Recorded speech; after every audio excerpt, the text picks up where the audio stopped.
നമുക്കൊന്ന് BJP ക്യാമ്പിലേക്ക് പോകാം. Deepak Malayamma, good evening.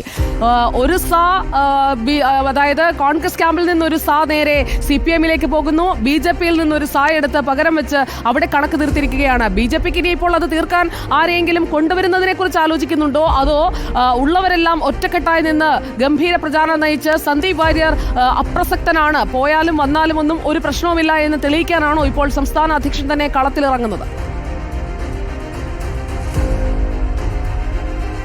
Sujaya, very good evening.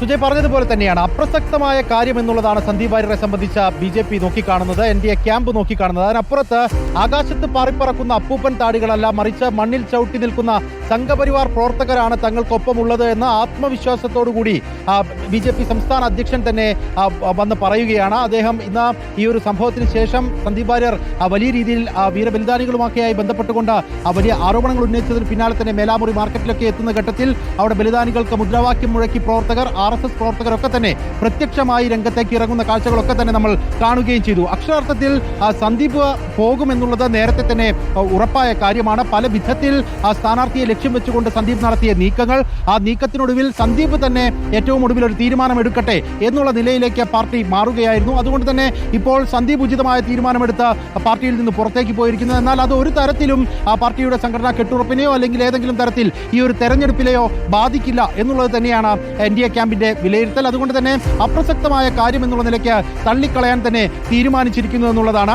പക്ഷേ എന്നിരുന്നാൽ പോലും ഒരു ശിഖണ്ഡിയെ മുൻനിർത്തി ഒരു യുദ്ധം ജയിക്കാമെന്ന ധാരണ UDF ക്യാമ്പിനോ അല്ലെങ്കിൽ മറ്റൊരിടത്ത് LDF ക്യാമ്പിനോ ആ തരത്തിൽ എന്തെങ്കിലും ഉണ്ടെങ്കിൽ അത് വേണ്ട എന്നുള്ള മറുപടി കൂടി NDA ക്യാമ്പ് നൽകുന്നുണ്ട്. അതിന്റെ അർത്ഥം കൃത്യമായി ഗ്രൗണ്ട് തലത്തിൽ പ്രവർത്തനങ്ങൾ ഏകോപിപ്പിച്ച് മുന്നോട്ട് പോവുക, ഏതെങ്കിലും ഒരാൾ നേരത്തെ മുതൽ തന്നെ നടത്തുന്ന ആക്രമണങ്ങൾക്ക് വീണ്ടും ചെവി കൊടുക്കേണ്ടതില്ല, അയാൾ ഈ പാർട്ടിയിൽ നിന്ന് പുറത്തേക്ക് പോയിരിക്കുന്നു എന്നുള്ള നിലയിൽ മാത്രം അതിനെ കണ്ടാൽ മതി എന്നുള്ളതാണ് ഈ കാര്യത്തിൽ പാർട്ടി എടുത്തിരിക്കുന്ന നിലപാട്. ഇന്ന് സന്ദീപ് ഒരു ഘട്ടത്തിൽ മൂത്താൻതറ ഉൾപ്പെടെയുള്ള മേഖലകളെ പരാമർശിച്ചുകൊണ്ട് സംസാരിക്കുന്ന സാഹചര്യമുണ്ടായി. എന്നാൽ ആ മേഖലയിലടക്കം പൂർണ്ണമായും കെട്ടുറപ്പോടുകൂടി തന്നെ നിൽക്കാൻ കഴിയും എന്നുള്ള ആത്മവിശ്വാസത്തിലേക്ക് NDA ക്യാമ്പ് എത്തിയിട്ടുണ്ട്. അതുകൊണ്ട് തന്നെയാണ് ഈ സന്ദീപ് വാര്യർ ഇവിടെ നിന്ന് പോകുമ്പോൾ മൊഹബത്ത് കാ ദുക്കാനിൽ അദ്ദേഹത്തിന് ഇതിലും നല്ലൊരു കസേര കിട്ടുമാറാകട്ടെ എന്ന് പരിഹാസ രൂപേണ കെ സുരേന്ദ്രൻ പറയുകയും ചെയ്യുന്നത്.